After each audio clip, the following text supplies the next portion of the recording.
बंदी छोड़ सतगुरु रामपाल जी परमेश्वर जी की जय हो।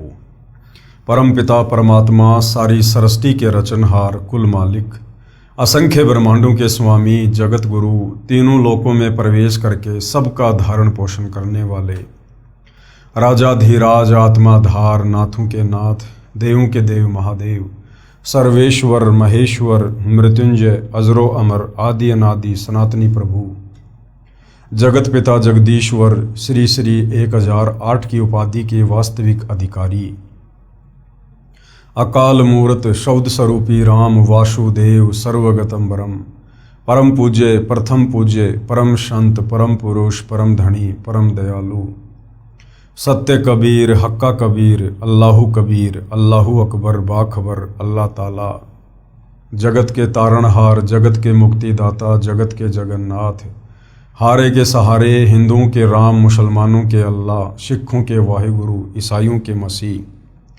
दया के सागर दया निधि करुणा के सागर करुणा निधि स्वयंभू परिभू संकट मोचन कष्टहरण मंगल करण दुख भंजन अविगत कबीर निर्विकार निर्विषम परमात्मा अलय अलेख सतगुरु आदि अनादि सतगुरु असली मर्यादा पुरुषोत्तम असली राम असली कृष्ण असली घनश्याम असली मुरारी राजाओं के राजा महाराजाओं के महाराजा शहंशाहों के शहंशाह सम्राटों के सम्राट भगवानों के भगवान अल्लाहों के अल्लाह प्रभुओं के प्रभु मसीहाओं के मसीह सच्चे वाहिगुरु बाबाओं के बाबा पीरों के पीर सेठों के सेठ जगत सेठ सावड़सा सेठ सर्वगुण संपन्न अनंत कोटि कलाओं के स्वामी अनंत कोटि ब्रह्मांडों के नायक योगियों में महायोगी ध्यानियों में महाध्यानी सिद्धों में परम सिद्ध ज्ञानियों में तत्व ज्ञानी ब्रह्म ज्ञानी महाज्ञानी परम ज्ञानी सर्वश्रेष्ठ ज्ञानी विज्ञानी युवा कबीर समर्थ कबीर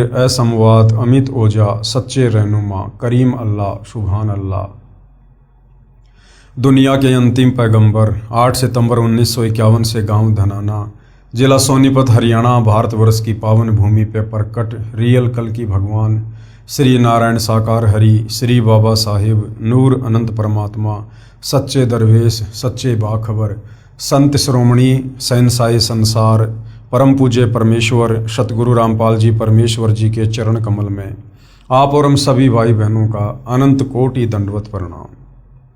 सत्साई भाई और बहनों, बहुत बड़ी दया बहुत बड़ी मेहर पूज्य गुरुदेव भगवान की परमेश्वर रामपाल जी की, जिनके शुभ आशीर्वाद से विशेष आशीर्वाद से उन्हीं के सत्संगों के संग्रह के ऊपर बन चुकी पवित्र आध्यात्मिक पुस्तक कबीर बड़ा या कृष्ण के ऊपर वीडियो बनाने की श्रृंखला जारी है। इसी श्रृंखला में आज हमारा ये 25वें नंबर का वीडियो है। इस पवित्र पुस्तक के प्रत्येक वीडियो से हिंदू समाज से जुड़े उन भाई बहनों को अध्यात्म को लेकर भक्ति और भगवान को लेकर शास्त्र अनुकूल साधना को लेकर वो तमाम जानकारियां घर बैठे उपलब्ध हो रही हैं, जो जानकारी हमारे नादान धर्मगुरु तत्व ज्ञान के अभाव से हमें उपलब्ध नहीं करवा पाए। क्योंकि ये पवित्र पुस्तक कबीर बड़ा या कृष्ण हिंदुओं के चारों वेद पवित्र गीता जी और पुराणों के ज्ञान से मिश्रित है। ये पवित्र पुस्तक समस्त सदग्रंथों का निष्कर्ष निकाल कर लिखी गई है। यदि आपने धैर्यपूर्वक रुचि लेकर निष्पक्ष होकर इस पवित्र पुस्तक कबीर बड़ा या कृष्ण को पूरा पढ़ लिया या जो वीडियो बन रहे हैं वो वीडियो देख लिए, तो अंत में आप जी सोचने पर मजबूर हो जाएंगे और आप परम पूज्य परमेश्वर सतगुरु रामपाल जी से नाम दीक्षा लेंगे ही लेंगे, क्योंकि आपको सच्चाई का पता चल जाएगा।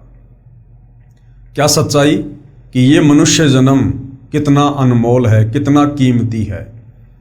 184 योनियों का कष्ट भोगने के बाद परमात्मा हमें एक मनुष्य जन्म देता है, स्त्री या पुरुष का, और ये मनुष्य जन्म सिर्फ और सिर्फ तत्वदर्शी संत की पहचान करके, जो पवित्र गीता जी अध्याय 15 श्लोक नंबर 1 से 4 में लिखी हुई है, उनसे उपदेश प्राप्त करके आजीवन उनकी शरण में रहकर मर्यादा में रहकर शास्त्र अनुकूल साधना करके पूर्ण मोक्ष प्राप्त करने के लिए मिलता है। उसके बाद भाई और बहनों, आप अपने इस अनमोल मनुष्य जन्म को बर्बाद नहीं करोगे और तुरंत आप परम पूज्य सतगुरु रामपाल जी से उपदेश लेकर आत्म कल्याण के मार्ग में आगे बढ़ोगे। तो भाई और बहनों, इस पवित्र पुस्तक पर हमारा जो विषय चल रहा है वो है जनता की अदालत। और जनता की अदालत में जनता को ही जज बनाया गया है, क्योंकि वर्तमान में जनता शिक्षित है, एजुकेटेड है और अपने पवित्र सदग्रंथों को अपनी आंखों से देखकर निर्णय कर सकती है कि वास्तव में शास्त्र अनुकूल साधना क्या है और शास्त्र विरुद्ध साधना क्या है। मुकदमा है कबीर बड़ा या कृष्ण, यानी सबसे बड़ा भगवान कौन। हिंदू धर्मगुरु आचार्य शंकराचार्य जो जनता की अदालत में श्री कृष्ण उर्फ विष्णु जी को पूर्ण परमात्मा बताते हुए उनकी तरफ से उनके वकील बनकर पैरवी कर रहे हैं, और कबीर जी की तरफ से कबीर जी के वकील सतगुरु रामपाल जी हैं, जो सर्व हिंदू धर्मशास्त्रों को दिखा दिखाकर प्रमाणित कर रहे हैं कि सृष्टि में यदि एकमात्र कोई अविनाशी परमात्मा है, अजन्मा स्वयंभू परिभू परमात्मा है, जो तीनों लोकों में प्रवेश करके सबका पालन पोषण करता है, तो वो कबीर देव है। इसके अलावा श्री कृष्ण उर्फ विष्णु या ब्रह्मा जी, शंकर जी, ये सब नाशवान हैं, अविनाशी नहीं हैं। इनका जन्म होता है, इनकी मृत्यु होती है, इनके माता पिता हैं, और ये केवल एक ब्रह्मांड में 3 लोक के स्वामी है, वो भी एक एक गुण के, और इनकी भक्ति से पूर्ण मुक्ति नहीं हो सकती। अब जनता की अदालत में मामला चल रहा है तो जनता को प्रमाण भी दिखाने पड़े, और सतगुरु रामपाल जी ने सर्व हिंदू धर्मशास्त्रों से प्रमाण दिखा दिखा के जनता की लगभग आंखें खोल दी हैं, और अब जनता भी अध्यात्म को और अधिक जानने में रुचि दिखा रही है। अपने नादान धर्मगुरुओं की अज्ञानता और पाखंड का पर्दाफाश होने के बाद कि हमारे धर्मशास्त्रों में भक्ति और भगवान को लेकर क्या लिखा हुआ है, और ये हमारे नादान धर्मगुरु पंडित ब्राह्मण आचार्य शंकराचार्य हमें क्या उल्टी आध्यात्मिक शिक्षा दे रहे थे, जिससे हमें किसी प्रकार का कोई भी आध्यात्मिक लाभ नहीं होना था। और अब सतगुरु रामपाल जी ने जो सच्चाई बताई है, उस सच्चाई को जनता स्वीकार कर रही है, क्योंकि आंखों से प्रमाण देख रही है। और अब अध्यात्म में और अधिक रुचि लेते हुए सतगुरु रामपाल जी से जनता तरह तरह के आध्यात्मिक सवाल कर रही है, और सतगुरु रामपाल जी जनता के प्रत्येक सवाल का प्रमाणित शास्त्रों को दिखा दिखाकर जवाब दे रहे हैं। तो फिलहाल मामला चल रहा है कि कबीर परमेश्वर जी ने जब ये लगभग 650 साल पहले सन 1518 में जो 120 वर्ष तक उन्होंने बनारस में रह के लीला की इस पृथ्वी पर, उसके बाद जब उन्होंने वापस सतलोक जाने का अपना प्लान बनाया तो 1518 में मगहर से सशरीर सतलोक गए। उनके शरीर की जगह पर सुगंधित फूल बन गए। मगहर में आज भी वहां पर यादगार बनी हुई है हिंदू और मुसलमानों की। हिंदुओं ने अपना एक मंदिर बना दिया, मुसलमानों ने अपनी एक मस्जिद बना दी, और एक ये प्रमाण छोड़ दिया कि सन 1518 में कबीर जी आम व्यक्तियों की तरह शरीर छोड़कर मरकर नहीं गए, क्योंकि कबीर परमेश्वर 4 दाग में नहीं आते हैं। ना सतगुरु जननी जने जाके माना बाप, पिंड ब्रह्मण से रहित ना वा तीनों ताप। कबीर परमेश्वर कभी भी 4 दाग में नहीं आते हैं, उनका कभी भी अंतिम संस्कार नहीं होता है। वे सशरीर आते हैं और सशरीर ही जाते हैं। और उस समय भविष्य वक्ताओं ने भविष्यवाणियां कर रखी थी कि इस समय मगहर में हिंदू मुसलमानों का बहुत भयंकर युद्ध होगा और करोड़ों लोग मरेंगे, और वास्तव में ऐसा ही होना था। लेकिन कबीर परमेश्वर समर्थ हैं, ये जो चाहे सो कर सकते हैं, इनके ऊपर और कोई शक्ति नहीं है, ये सर्व सिद्धियों के स्वामी हैं। और कबीर जी ने जाते जाते उस अनर्थ को टाल दिया, जबकि श्री कृष्ण जी की तुलना करके उन्होंने बताया कि श्री कृष्ण जी का अंत कितना दुखमय हुआ। एक बालिया नाम के शिकारी ने उनके पैर में जहरीला तीर मारा। दुर्वासा ऋषि के श्राप के चलते श्री कृष्ण जी की आंखों के सामने पूरा यादव कुल आपस में कट कट कर मर गया। श्री कृष्ण जी के 10,000 पुत्र आपस में दुर्वासा के श्राप के कारण कट कट के मरे। श्री कृष्ण ना अपना बचाव कर पाया, ना अपने कुल का, ना अपने परिवार का, ना अपने समाज का। और कबीर जी ने जो गृह युद्ध होना था उसको भी अपनी समर्थता से टाल दिया। और मगर में आज भी हिंदू और मुसलमान ऐसे रहते हैं जैसे एक माँ के दो बेटे हैं। यानी धर्म के नाम पर आज तक कभी हिंदू और मुसलमानों का मगर में कोई झगड़ा नहीं हुआ। तो यहां पर जनता की अदालत में जनता को श्री कृष्ण और विष्णु और कबीर परमेश्वर जी की तुलना करके ये समझाया जा रहा है कि वास्तव में सर्वशक्तिमान समर्थ परमात्मा कौन है। उसके बाद दिल्ली का बादशाह सिकंदर लोदी, जिसको ऐसादे जलन का रोग था, किसी भी प्रकार से कोई राहत प्राप्त नहीं हो पा रही थी, फिर वो भी अंत में कबीर जी की शरण में गया और कबीर परमेश्वर जी ने आशीर्वाद मात्र से उनका ऐसादे जलन का रोग ठीक कर दिया। और दिल्ली का बादशाह सिकंदर लोदी कबीर जी से उपदेश प्राप्त करके उनका शिष्य बन गया। अब राजा सिकंदर लोदी कबीर जी से अध्यात्म के विषय में बहुत कुछ जानने का इच्छुक है, तरह तरह के सवाल कर रहा है और कबीर जी उसके प्रत्येक सवाल का क्या जवाब दे रहे हैं। अब जनता की अदालत में मामला चल रहा है तो जनता ने ये तो देख लिया कि भाई हमारे जितने भी नादान धर्म गुरु आचार्य शंकराचार्य मठाधीश हैं, इनके पास में शास्त्र अनुकूल भक्ति नहीं है, इन्हें शास्त्रों का ज्ञान नहीं है, केवल एक संस्कृत भाषा का ज्ञान है। और संस्कृत भाषा का ज्ञान होने मात्र से हम धर्मशास्त्रों का निष्कर्ष निकाल लेंगे, ऐसा संभव नहीं है, क्योंकि तत्व ज्ञान के बिना हम किसी भी धर्मशास्त्र का निष्कर्ष नहीं निकाल सकते। और तत्व ज्ञान को देने के लिए खुद परमात्मा ही धरती पर सतगुरु रूप में प्रकट होते हैं। तो जनता को यह तो क्लियर हो गया कि जो भक्ति वर्तमान में हिंदू समाज में है, आचार्य शंकराचार्य दे रहे हैं, इस भक्ति से हमारी मुक्ति नहीं हो सकती, ना हमें किसी प्रकार का कोई भौतिक लाभ हो सकता है। और कबीर जी की भक्ति से ही हमारे सर्व कार्य सिद्ध होंगे और हमें मोक्ष भी मिलेगा। तो जनता अब क्या कह रही है जनता की अदालत में कबीर जी के वकील सतगुरु रामपाल जी से। प्रश्न नंबर 22, जो साधना हम पहले कर रहे हैं क्या वह त्यागनी पड़ेगी?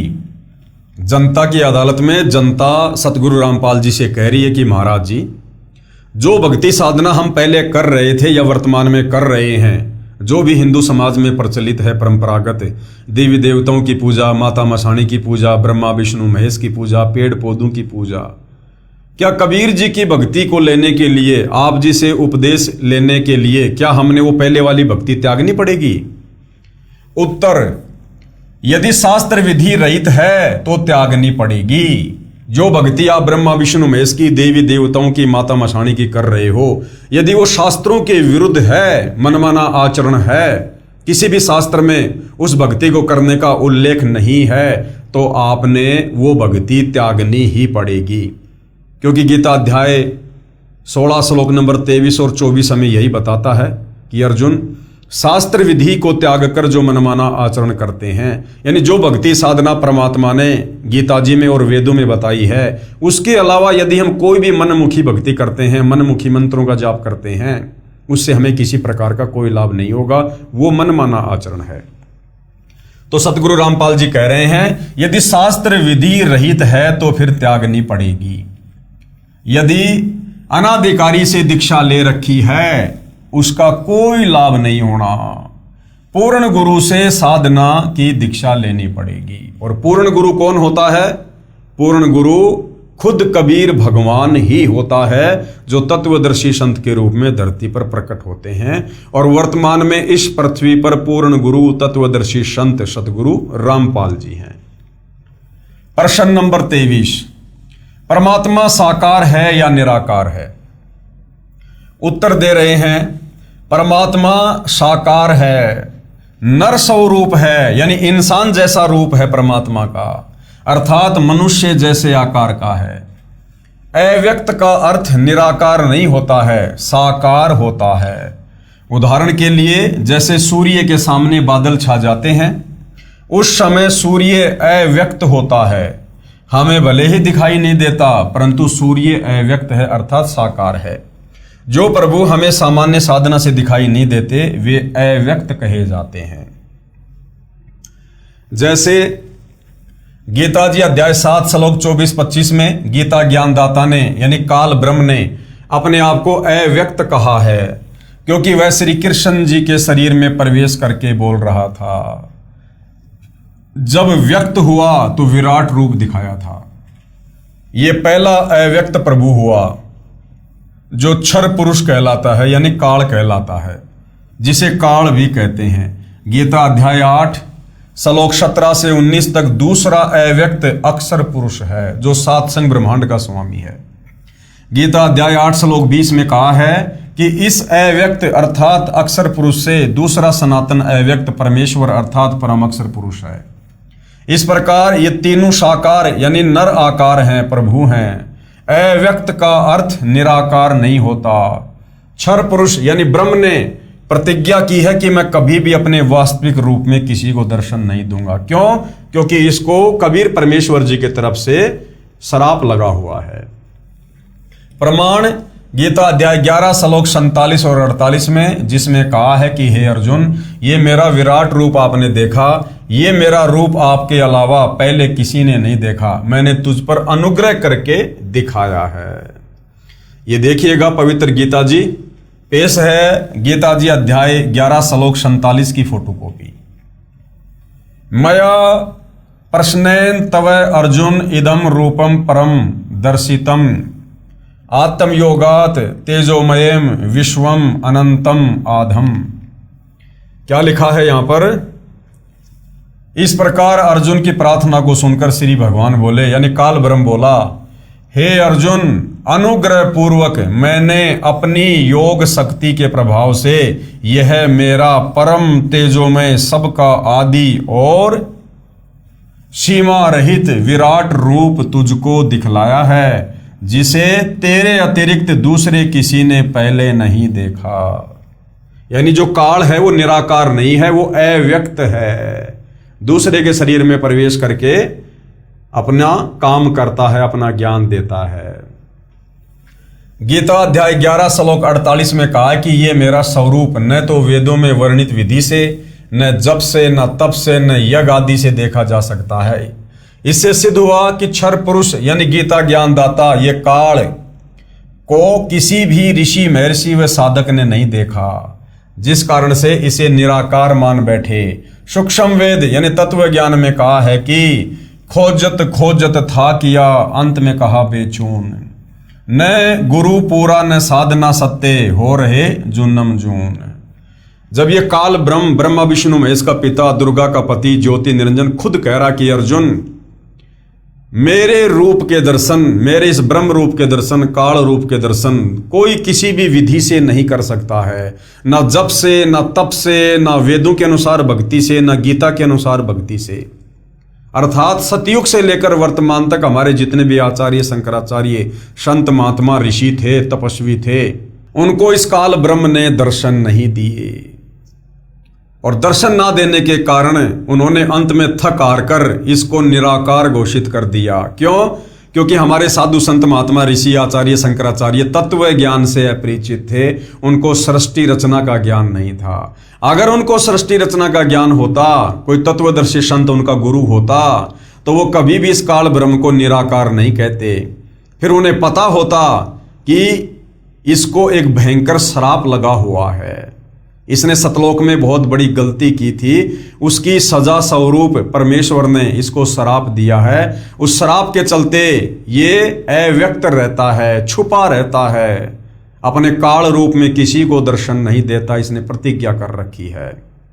तो हमारे नादान धर्म गुरुओं को सृष्टि रचना का ज्ञान नहीं था, जिस कारण से इस ब्रह्म की साधना करते करते भी इन्होंने ब्रह्म के दर्शन नहीं किए। क्योंकि ब्रह्म खुद कह रहा है गीता अध्याय 11 श्लोक 48 में कि ये मेरा स्वरूप न तो वेदों में वर्णित विधि से, चाहे कितना ही वेद पढ़ लो, वेदों के अनुसार ओम नाम की साधना कर लो, दर्शन नहीं दूंगा। ना जप से, चाहे कितने नाम जाप कर लो, ना तप से, चाहे कितने दिन खड़े रहो, कितना ही भयंकर तप करो, ना यज्ञ से, चाहे कितने यज्ञ करो, मैं अपना वास्तविक रूप नहीं दिखाऊंगा। इससे सिद्ध हुआ कि क्षर पुरुष यानी गीता ज्ञानदाता को किसी भी ऋषि, महर्षि व साधक ने नहीं देखा, जिस कारण से इसे निराकार मान बैठे। सूक्ष्म वेद तत्व ज्ञान में कहा है कि खोजत खोजत थकिया, अंत में कहा बेचून। बेचारे साधना कर करके थक गए ऋषि महात्मा, और अंत में अपना क्या निष्कर्ष दे दिया समाज को कि परमात्मा निराकार है, ब्रह्म निराकार है। न गुरु पूरा न साधना सत्य, हो रहे जूनम जून, और 84 लाख योनियों में इसी प्रकार से फंसे हुए हैं। पेश है गीता अध्याय 11 श्लोक 48 की फोटोकॉपी। ये श्लोक आप जियों के सामने है।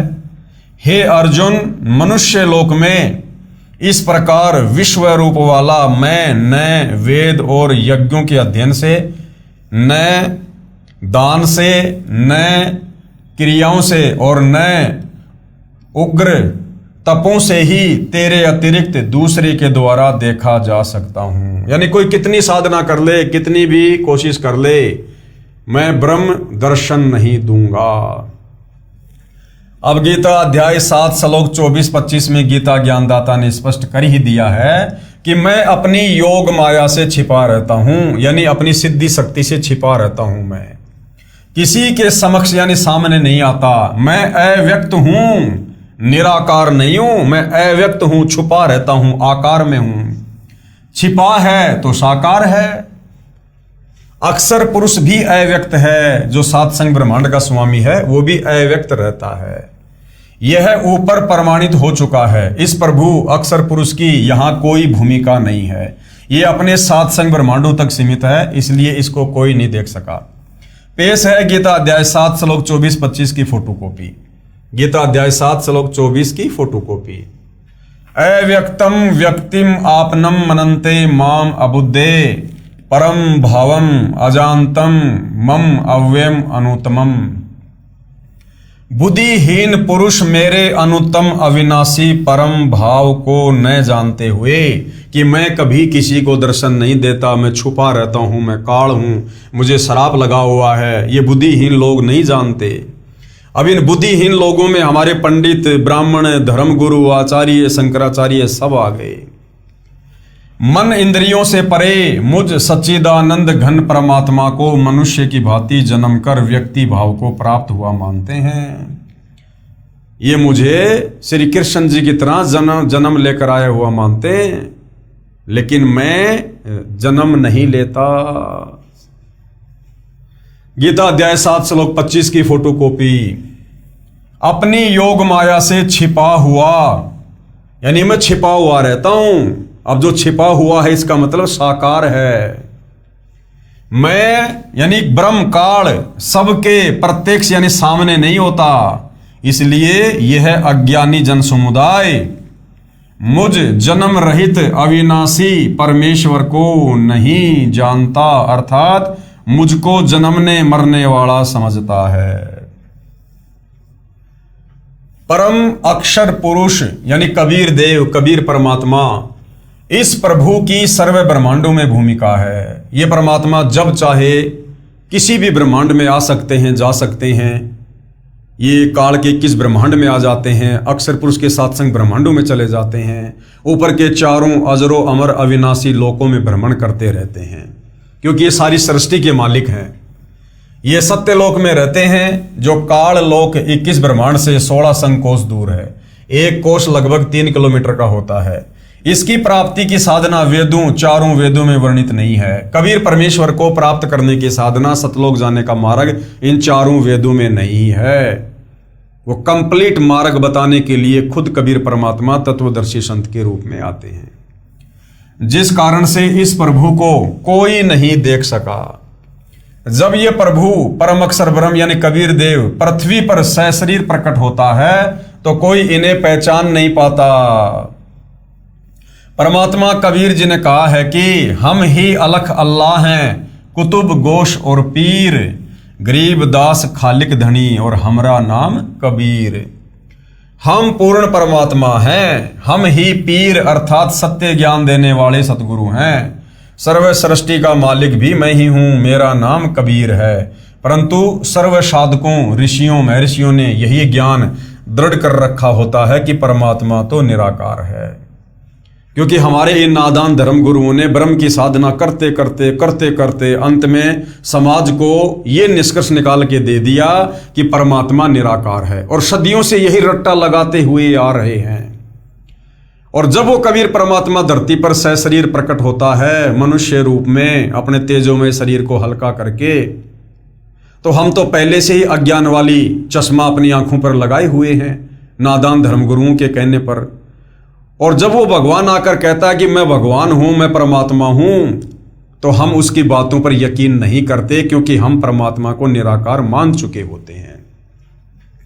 और कहते हैं कि वो देखा नहीं जा सकता। ये पृथ्वी पर विचरने वाला जुलाहा धानक कबीर एक कवि कैसे परम अक्षर ब्रह्म हो सकता है? उसका समाधान इस प्रकार है। विश्व में कोई भी परमात्मा चाहने वाला बुद्धिमान व्यक्ति चारों वेदों यानी ऋग्वेद, यजुर्वेद, सामवेद तथा अथर्ववेद को गलत नहीं मानता। यानी वेदों को सभी लोग सत्य मानते हैं। वर्तमान में आर्य समाज के प्रवर्तक महर्षि दयानंद को वेदों का पूर्ण विद्वान माना जाता रहा है।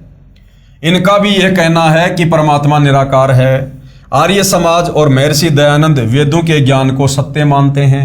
इन्होंने स्वयं ही वेदों का हिंदी अनुवाद किया है, जिसमें स्पष्ट लिखा है कि परमात्मा ऊपर के लोक में रहता है। अब रहता है तो भाई साकार भी है, नराकार भी है। वहां से गति करके यानी चलकर सशरीर पृथ्वी पर आता है। अच्छी आत्माओं को मिलता है, उनको यथार्थ भक्ति का ज्ञान सुनाता है। परमात्मा तत्व ज्ञान अपने मुख कमल से उच्चारण करके लोकोक्तियों, साखियों, शब्दों, दोहों तथा चौपाइयों के रूप में पदों द्वारा बोलता है, जिस कारण से प्रसिद्ध कवि की उपाधि भी प्राप्त करता है। कवियों की तरह आचरण करता हुआ पृथ्वी के ऊपर विचरण करता रहता है। भक्ति के गुप्त मंत्रों का आविष्कार करके साधकों को बताता है और भक्ति करने के लिए प्रेरणा करता है, सत्संग सुना सुना के। प्रमाण देखिए वेदों के निम्न मंत्रों की फोटोकॉपियां इस पुस्तक के पेज नंबर 314 पर। ऋग्वेद मंडल 9 सूक्त 86 मंत्र 26 और 27। ऋग्वेद मंडल 9 सूक्त 82 मंत्र 1 और 2। ऋग्वेद मंडल 9 सूक्त 96 मंत्र 16 से 20। ऋग्वेद मंडल 9 सूक्त 94 मंत्र 1। ऋग्वेद मंडल 9 सूक्त 95 मंत्र 2। ऋग्वेद मंडल 9 सूक्त 54 मंत्र 3। ऋग्वेद मंडल 9 सूक्त 20 मंत्र 1। और भी अनेकों वेद मंत्रों में उपरोक्त प्रमाण है। क्या प्रमाण है? कि परमात्मा मनुष्य जैसा नर आकार में है, नराकार है। श्रीमद् भगवद गीता अध्याय 4 श्लोक 32 तथा 34 में भी प्रमाण है। गीता ज्ञानदाता ने यानी काल ब्रह्म ने बताया कि हे अर्जुन, परम अक्षर ब्रह्म यानी कबीर देव अपने मुख कमल से तत्व ज्ञान बोलकर बताता है।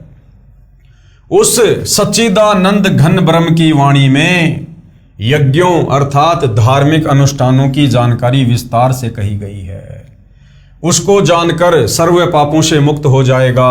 फिर गीता अध्याय 4 श्लोक 34 में क्या कहा है कि उस ज्ञान को, जो ज्ञान कबीर परमात्मा खुद धरती पर प्रकट होकर अपने मुख कमल से वाणियों द्वारा उच्चारण करके बोलता है, उस ज्ञान को तू तत्वदर्शी संतों के पास जाकर समझ। यानी गीता ज्ञानदाता काल ब्रह्म कह रहा है कि वो ज्ञान मेरे पास भी नहीं है, वो तत्व ज्ञान अर्जुन मुझे भी पता नहीं है। उस ज्ञान को तू तत्वदर्शी संतों के पास जाकर समझ। उनको दंडवत प्रणाम करके विनय पूर्वक प्रश्न करने से वे तत्वदर्शी संत तुझे तत्व ज्ञान का उपदेश करेंगे। ये प्रमाण आपको बताए। और विशेष बात यह है कि गीता चारों वेदों का सारांश है। इसमें सांकेतिक ज्ञान ज्यादा है। यह भी स्पष्ट हुआ कि तत्व ज्ञान गीता से भी भिन्न है, क्योंकि गीता जी में परमेश्वर की कंप्लीट जानकारी नहीं है। क्योंकि गीता का ज्ञान कौन दे रहा है? काल ब्रह्म, 21 ब्रह्मांड का स्वामी। अब इस काल से ज्यादा तो विद्वान कोई 21 ब्रह्मांड का प्राणी हो नहीं सकता। और वो 21 ब्रह्मांड का स्वामी काल ब्रह्म भी गीता का ज्ञान देते समय श्री कृष्ण जी के शरीर में प्रवेश करके कह रहा है अध्याय 4 श्लोक 34 में कि अर्जुन, मुझे भी पूरी जानकारी सृष्टि रचना की नहीं है, अध्यात्म की नहीं है। उसके लिए तू किसी तत्वदर्शी संत की शरण में जा। इसका मतलब गीता जी में उस पूर्ण ब्रह्म परमेश्वर परम अक्षर ब्रह्म की साधना का कंप्लीट ज्ञान नहीं है। वो तत्वदर्शी संत बताएगा। वह केवल तत्वदर्शी संत ही जानते हैं, जिनको परम अक्षर ब्रह्म स्वयं धरती पर प्रकट होकर बताते हैं।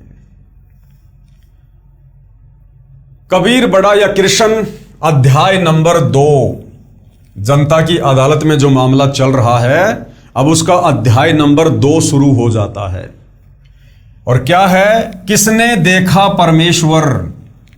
कि भाई उस परम अक्षर ब्रह्म को, कबीर देव को, सारी सृष्टि के मालिक को, सच्चिदानंद घन ब्रह्म को, जिसको साकार परमात्मा बताया गया है, मनुष्य दृश्य बताया गया है, उस परमेश्वर को किसने देखा है?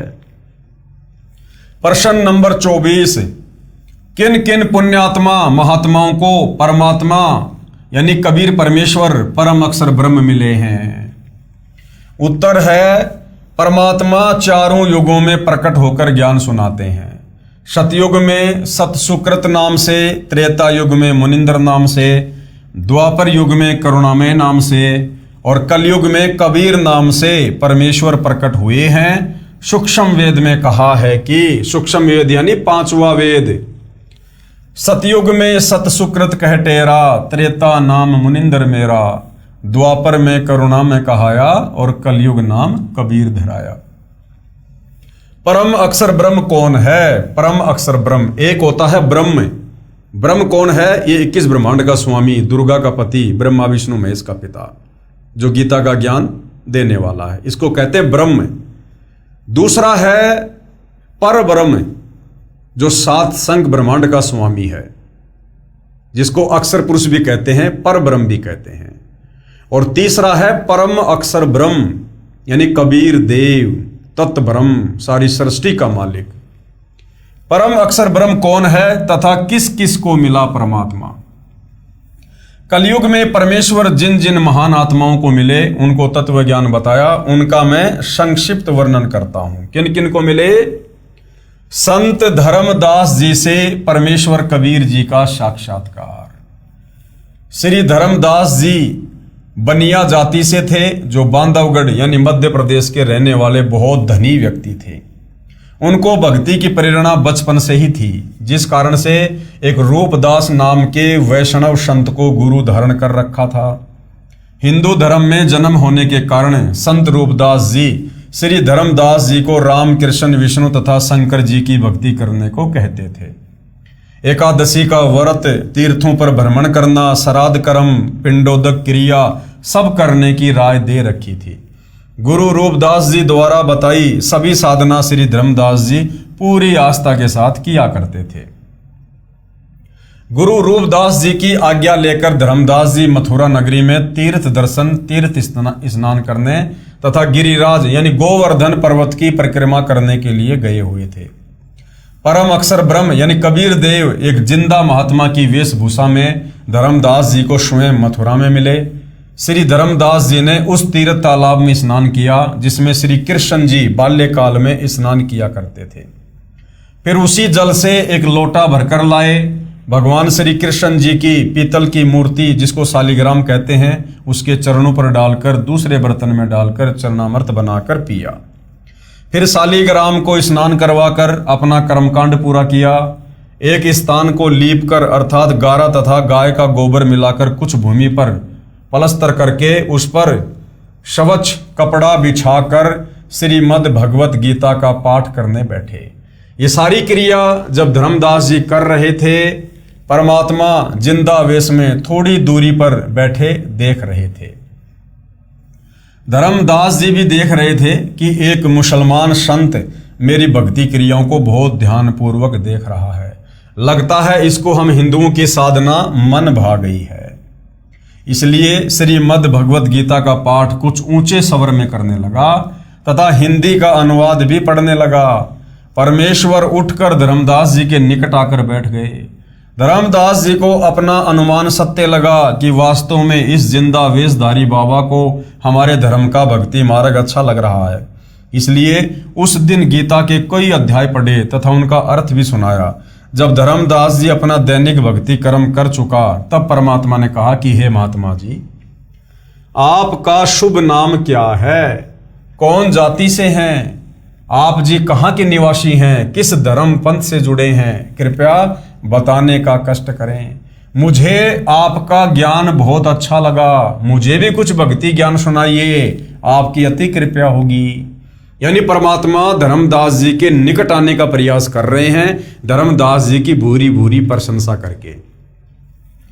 धर्मदास जी ने उत्तर दिया, मेरा नाम धर्मदास है, मैं बांधवगढ़ गांव का रहने वाला वैश्य कुल से हूं, यानी बनिया जाति से हूं। मैं वैष्णव पंथ से दीक्षित हूं, हिंदू धर्म में जन्मा हूं। मैंने पूरे निश्चय के साथ तथा अच्छी तरह ज्ञान समझकर वैष्णव पंथ से दीक्षा ली है। मेरे गुरुदेव श्री रूपदास जी हैं। अध्यात्म ज्ञान से मैं परिपूर्ण हूं। अन्य किसी की बातों में आने वाला मैं नहीं हूँ। राम कृष्ण जो श्री विष्णु जी के ही अवतार हुए हैं तथा भगवान शंकर की भी पूजा करता हूँ। एकादशी का व्रत रखता हूँ, तीर्थों में जाता हूँ, वहाँ दान करता हूँ, शालिग्राम की पूजा रोज करता हूँ।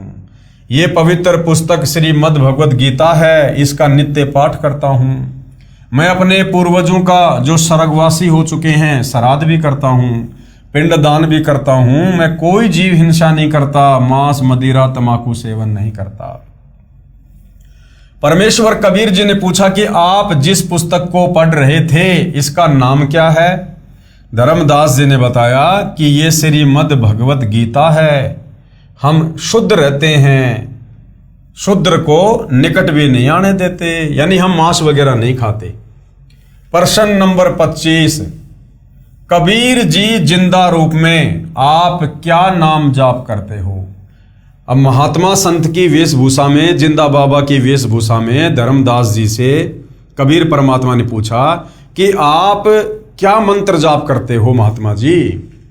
तो धर्मदास जी ने बताया, उत्तर धर्मदास जी का, हम हरे कृष्ण कृष्ण कृष्ण हरे हरे, ओम नमः शिवाय, ओम भगवते वासुदेवाय नमः, राधे राधे श्याम मिला दे, गायत्री मंत्र का जाप 108 बार प्रतिदिन करता हूँ।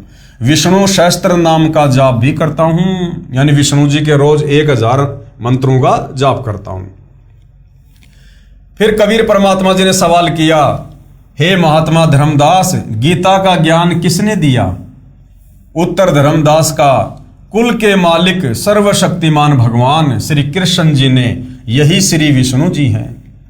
फिर परमात्मा जी ने सवाल किया धर्मदास से, प्रश्न नंबर 27, जिंदा बाबा रूप में परमात्मा का प्रश्न। आप जी के पूज्य देव श्री कृष्ण अर्थात श्री विष्णु हैं, उनका बताया भक्ति ज्ञान गीता शास्त्र है। हे धर्मदास, एक किसान को वृद्ध अवस्था में पुत्र प्राप्त हुआ। किसान ने विचार किया कि जब तक पुत्र खेती बाड़ी करने योग्य होगा तब तक मेरी मृत्यु हो जाएगी। इसलिए उसने खेती करने का तरीका, अपना अनुभव एक बही यानी रजिस्टर में लिख दिया। अपने पुत्र से कहा कि बेटा, जब आप युवा हो जाओ तो मेरे इस रजिस्टर में लिखे अनुभव को बार बार पढ़ना, इसके अनुसार फसल बोना। कुछ दिन पश्चात पिता की मृत्यु हो गई। अब वो पुत्र प्रतिदिन अपने पिता के अनुभव का पाठ करने लगा, परंतु फसल का बीज व बिजाई सिंचाई उस अनुभव के विपरीत करता था। तो क्या वह पुत्र अपने खेती बाड़ी के कार्य में सफलता प्राप्त करेगा? तो धर्मदास जी ने कहा, इस प्रकार तो पुत्र निर्धन हो जाएगा। उसको तो पिता के लिखे अनुभव के अनुसार प्रत्येक कार्य करने चाहिए। वो तो मूर्ख पुत्र है। फिर आगे सवाल किया कबीर परमात्मा जी ने, प्रश्न नंबर 28, बाबा जिंदा रूप में भगवान जी का, हे धर्मदास, गीता शास्त्र आपके परम पिता भगवान कृष्ण और विष्णु जी का अनुभव तथा आपको आदेश है कि इस गीता शास्त्र में लिखे मेरे अनुभव को पढ़कर इसके अनुसार भक्ति करोगे तो मोक्ष प्राप्त करोगे। क्या आप जी गीता में लिखे श्री कृष्ण जी के आदेश अनुसार भक्ति कर रहे हो? क्या गीता में वे मंत्र जाप करने के लिए लिखे हैं जो आप जी के गुरु जी ने आप जी को जाप करने के लिए दिए हैं? हरे राम राम हरे हरे, हरे कृष्णा कृष्ण कृष्ण हरे हरे, ओम नमः शिवाय, ओम नमः भागवते वासुदेवाय नमः, राधे राधे श्याम मिला दे, गायत्री मंत्र तथा विष्णु सहस्त्र नाम। क्या गीता जी में एकादशी का व्रत करने तथा श्राद्ध कर्म करने और पिंडोदक क्रिया करने का आदेश है? तो धर्मदास जी ने क्या कहा? नहीं है। तो परमात्मा जी ने क्या बताया?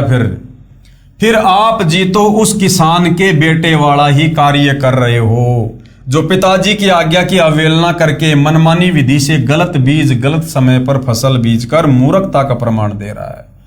जिसे आपने मूर्ख कहा है, क्या आप जी उस किसान के मूर्ख बेटे से कम है? धर्मदास जी बोले, हे जिंदा, आप मुसलमान फकीर हैं, इसलिए हमारे हिंदू धर्म की भक्ति क्रिया व मंत्रों को गलत कह रहे हो। अब धर्मदास जी सत्य को स्वीकार नहीं कर रहा है और उल्टा परमात्मा जी को दोष दे रहा है कि तू मुसलमान है ना, इसलिए हम हिंदुओं की भक्ति क्रियाओं को गलत कह रहा है। अब उत्तर दिया परमात्मा ने, कबीर जी का जिंदा रूप में उत्तर, हे स्वामी धर्मदास जी, यानी धर्मदास थोड़ा नाराज हो गया तो सारी सृष्टि का स्वामी कबीर भगवान जिंदा रूप में धर्मदास जी को कह रहा, हे स्वामी मैं कुछ नहीं कह रहा, आपके धर्म ग्रंथ कह रहे हैं कि आपके धर्म के धर्मगुरु आप जी को शास्त्र विधि त्याग कर मनमाना आचरण करा रहे हैं।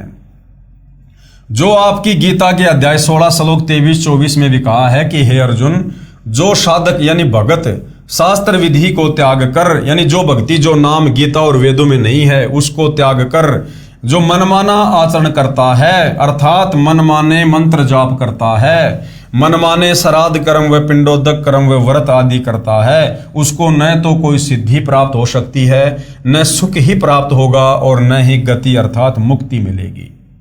इसलिए व्यर्थ है। गीता अध्याय 16 श्लोक 24 में कहा है कि इससे तेरे लिए कर्तव्य अर्थात जो भक्ति कर्म करने चाहिए तथा अकर्तव्य यानी जो भक्ति कर्म नहीं करने चाहिए, इसकी व्यवस्था में शास्त्र ही प्रमाण है। कौन सी भक्ति करनी चाहिए, कौन सी भक्ति नहीं करनी चाहिए अर्जुन, और किसी की बातों पर यकीन मत करना। धर्मशास्त्र क्या कह रहे हैं, शास्त्र ही प्रमाण है इस बात का। गीता और वेद क्या कह रहे हैं, किस भक्ति को करने के लिए कह रहे हैं, किन मंत्रों का जाप करने के लिए कह रहे हैं, शास्त्र ही प्रमाण है। अन्य किसी की मनमानी बातों का शिकार मत होना। उन शास्त्रों में बताए भक्ति कर्म को करने से ही लाभ होगा। धर्मदास जी ने कहा, हे जिंदा, तू अपनी जुबान बंद कर ले, मुझसे और नहीं सुना जाता। जिंदा रूप में प्रकट परमेश्वर ने कहा, हे वैष्णव महात्मा धर्मदास जी, सत्य इतनी कड़वी होती है जितना नीम, परंतु रोगी को कड़वी औषधि न चाहते हुए भी सेवन करनी चाहिए, उसी में उसका हित है। यदि आप नाराज होते हो तो मैं चला। इतना कहकर परमात्मा जिंदा रूपधारी अंतर ध्यान हो गए। धर्मदास को बहुत आश्चर्य हुआ तथा सोचने लगा कि ये कोई सामान्य संत नहीं था, ये पूर्ण विद्वान सिद्ध पुरुष लगता है। मुसलमान होकर हिंदू शास्त्रों का पूर्ण ज्ञान है, ये कोई देव हो सकता है। धर्मदास जी अंदर से मान रहे थे कि मैं गीता शास्त्र के विरुद्ध साधना कर रहा हूं, परंतु अभिमानवश स्वीकार नहीं कर रहे थे। जब परमात्मा अंतर्ध्यान हो गए तो पूर्ण रूप से टूट गए कि मेरी भक्ति गीता के विरुद्ध है, मैं भगवान की आज्ञा की अवहेलना कर रहा हूं। मेरे गुरु श्री रूपदास जी को भी वास्तविक भक्ति विधि का ज्ञान नहीं है। अब तो इस भक्ति को करना न करना बराबर है, व्यर्थ है। बहुत दुखी मन से इधर उधर देखने लगा तथा अंदर से हृदय से पुकार करने लगा कि मैं कैसा ना समझ हूं। सर्व सत्य देख कर भी एक परमात्मा तुल्य महात्मा को अपनी नासमझी तथा हट के कारण खो दिया है। हे परमात्मा, एक बार वही संत फिर मिले तो मैं अपना हट छोड़कर नम्र भाव से सर्व ज्ञान समझूंगा। दिन में कई बार हृदय से पुकार करके रात्रि में सो गया।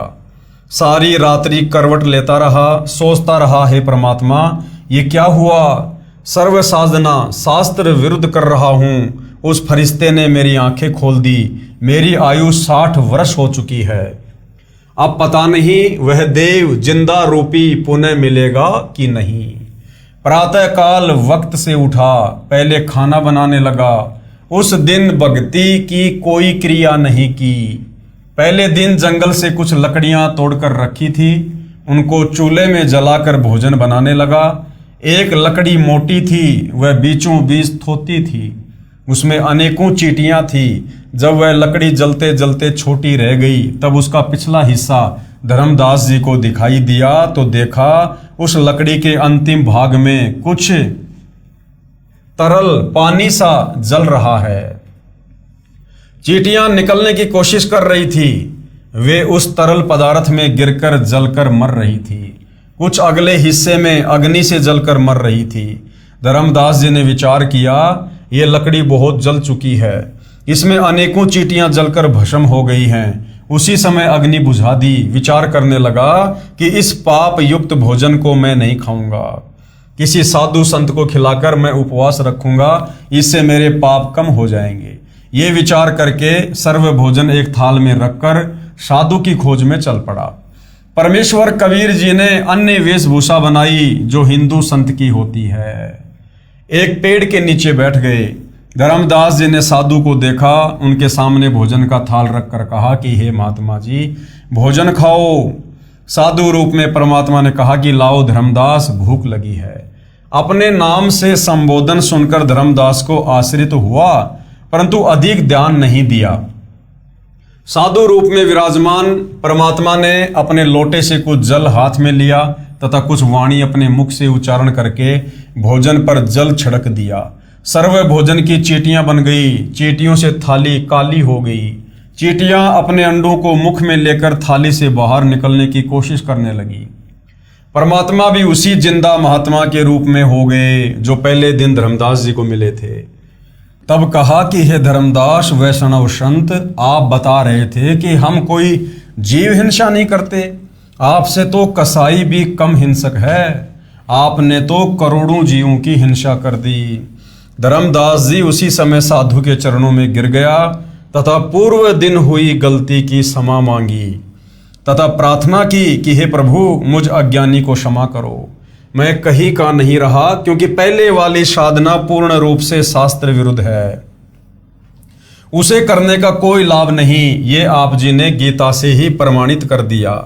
शास्त्र अनुकूल साधना किससे मिले ये आप ही बता सकते हैं। मैं आपसे पूर्ण आध्यात्मिक ज्ञान सुनने का इच्छुक हूं। कृपया मुझ किंकर पर दया करके मुझे वह ज्ञान सुनाएं जिससे मेरा मोक्ष हो सके। तो भाइयों और बहनों, धर्मदास जी कबीर परमेश्वर जी से शास्त्र अनुकूल साधना के विषय में जानने की प्रार्थना कर रहे हैं, क्योंकि धर्मदास जी हिंदू धर्म से होने के नाते सर्व परंपरागत पूजा पाठ ही कर रहे थे, जो वर्तमान में भी तत्व ज्ञान के अभाव में हिंदू समाज कर रहा है, जिसको करने के लिए गीता अध्याय 16 श्लोक 23 में मना किया गया है कि शास्त्र विधि को त्याग कर जो मनमाना आचरण करता है उसकी ना गति होती है, ना सिद्धि प्राप्त होती है, ना कोई कार्य सिद्ध होता है। तो कबीर परमेश्वर जी धर्मदास जी को किस प्रकार से शास्त्र अनुकूल साधना के विषय में बताएंगे और किस धर्मशास्त्र का हवाला देंगे ताकि धर्मदास की बुद्धि सेट हो और उन्हें अच्छे से अपने ही धर्मशास्त्रों में वर्णित शास्त्र अनुकूल साधना का ज्ञान हो। तो भाइयों और बहनों, इस विषय में हम कल चर्चा करेंगे। तब तक पूज्य गुरुदेव भगवान हम सबको आज्ञा दे, आशीर्वाद दे, सद्बुद्धि दे, मार्गदर्शन करे। बंदी छोड़ सतगुरु रामपाल जी परमेश्वर जी की जय हो।